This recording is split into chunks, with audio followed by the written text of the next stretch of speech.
kada spomenuo si, imali ste predmet uporednog prava, ili tako, da?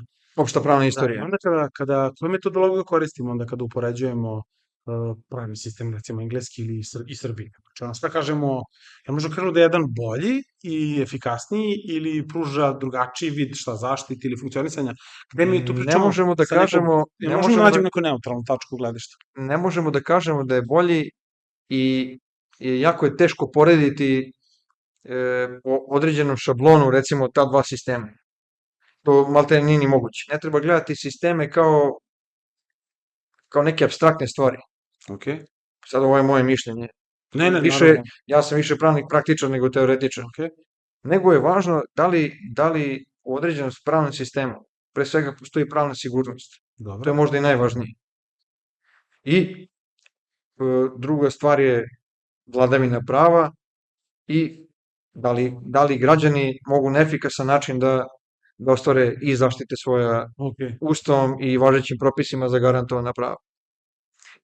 Tako treba posmatrati određene pravne sisteme, jer, primjera radi, mi sada imamo situaciju da konkretno u oblasti krivičnog prava, mi pozajmljujemo neke, ne mi kao Republika Srbija, nego uopšte je to trend evropski da se pozajmljuju neke stvari iz anglosaksonskog tog prava. Recimo tužilačka istraga, naprimjer. Zašto? To već mislim da ima više veze sa politikom malo nego sa nekim konkretnim razlozima u smislu da je to dokazano da je to bolje. Ali čak je li postoji neka metodologija kojom bi mi mogli da dokažemo da li jeste ili nije bolje? Znači mi kao obični smrtnici koji zanima nas, je li moguće da tamo nešto bolje funkcioniše baš zbog toga što je takav nešto pravni poredak ili omogućeno njihovim pravnim sistemom? Od izbora određenih rešenja za pravni sistem. Da? Mislim, vrlo je važno uvažavati, što se kaže, mesne prilike. Naravno. Shvatanja društva, tradiciju, istoriju i tako dalje. I onda u zavisnosti od toga neka negde mudra vlast, negde drugi manje mudra će izabrati određene načine da uredi pojedine stvari u svakom pravnom sistemu. Ja ne mogu da kažem da je naš sistem bolji. Naš sistem je, šta je poenta? Naš sistem.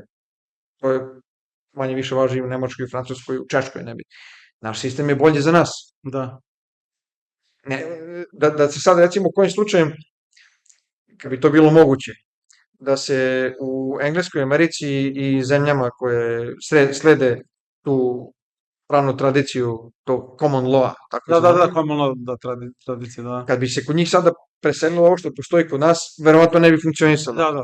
Jer niti su sudije obučene da rade na taj način, niti organi uprave, niti bilo ko, kao i obrnuto. Mi zapravo pričamo o generacijama i generacijama sudija i pravnika koji su navikli da funkcionišu u jednom drugačijem pravnom poretku i ne bi mogli prosto pod sketanjem prstiju kao sad kao prepišite sve to. Apsolutno, to hoću da... Ne bi mogli da...